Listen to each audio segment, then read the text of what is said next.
Is a 10-year payout smart or bananas? Hi, I'm Josh Horn with Horn Valuation, help attorneys and business owners with business valuation. So I've heard this enough over the last several months that I think I need to address it.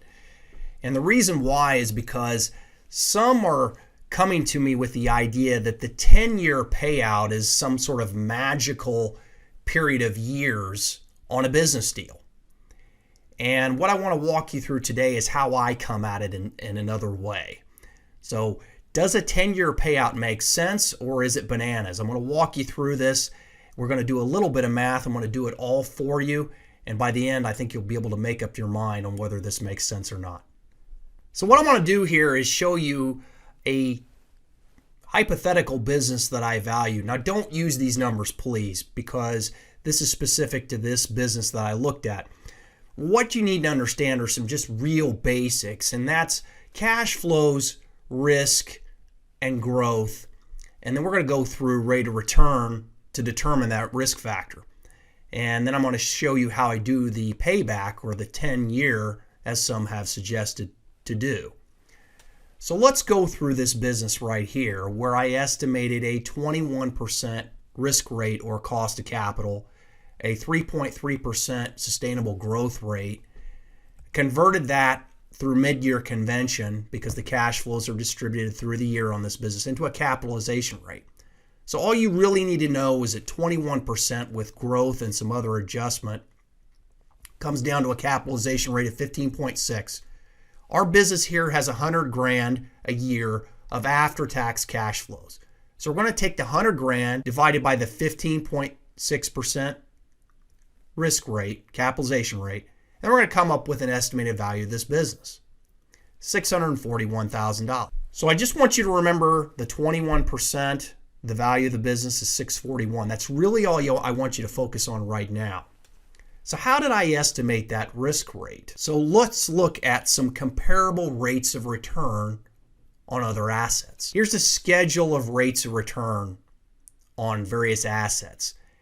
And the assumption here is that you go down, you're getting into riskier assets. These are largely rates of return that can be observed from the market.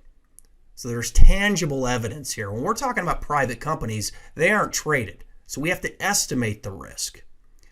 So the estimated risk on this company I came up with was 21%. Again, don't use this. This is what I'm using here as an example. So with this 21%, that was used to develop the capitalization rate, which became the estimated value of $641,000. Now, what does that result in on a payback period? Well, that results in a 7-year payback period. And all I've done here is assume that the buyer of the business is going to put down 20% on the buy. They're going to be able to finance it at 8.5%. Again, may not be that, could be higher, could be lower. And they're going to have $100,000 of cash flows left over to pay it back. That results in a 7-year payback. And you can use this in Excel with the NPER function. All right, you need to know how to use it. Be careful. That's all this is. Let's go to a 10-year payback. What does that look like? So we're going to change this payback period into 10 years. We're going to assume that the cash flows in this business didn't change. The cash flows didn't change. The growth didn't change. So what's going to change? Well, the value is going to change. So look what that does. With a 10-year payback, the value goes up $179,000, or 28% compared to the other one. Okay, so 820. Recall 641 before. Assuming 10 years makes sense. What else does that mean? It means we have to use a 16.87% risk rate, which means the risk, the assumed risk, went down 4%, over 4%.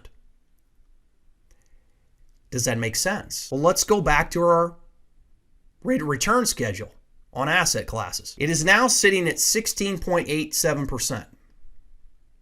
which is less risky, this is our estimate that we've come up with, than a micro-cap stock, a stock that is traded on the stock exchange, likely has a deeper management structure, better access to capital, a lot of resources and avenues for things that your business may not have.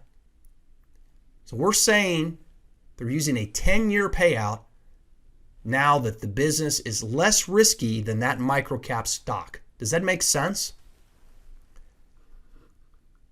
Again, look at the other one. 21, now down to 16.87%. I don't think this makes sense in a lot of cases. In a lot of cases, I think this is bananas. I think there is a mispricing and underestimating of risk when you're using a 10-year payout schedule on a stabilized business where the cash flows are reasonably predictable and the risk is relatively reasonably estimated. Now think about how many businesses disappear within 5 years, let alone 10. And this isn't just a big deal for the buyer of the business that could overpay. It's also a big deal for the seller. Because remember, a lot of these deals will only get done in a private situation. So basically, the owner will finance the deal because a bank won't touch this. And if that's the case, the owner is actually going to take on more risk by hoping that it's going to get paid over a longer period of time. And they've overestimated the value of that business. It makes much more sense to get the value right by more careful analysis of the risk and the cash flows, shrinking down that term, and making sure the deal makes sense for both sides. I hope this helps you, and I hope you'll take a hard look at this and deciding whether or not a 10-year payout is smart or bananas. There could be some situations where you have escalating growth, escalating cash flows, and maybe decreasing risk. If that's the case, then modeling of that situation needs to be done. Much more detailed calculations need to be done than we've done here. Again, on a stabilized situation, which I run into an awful lot, 10 years, maybe bananas. I'm Josh Horn with Horn Valuation.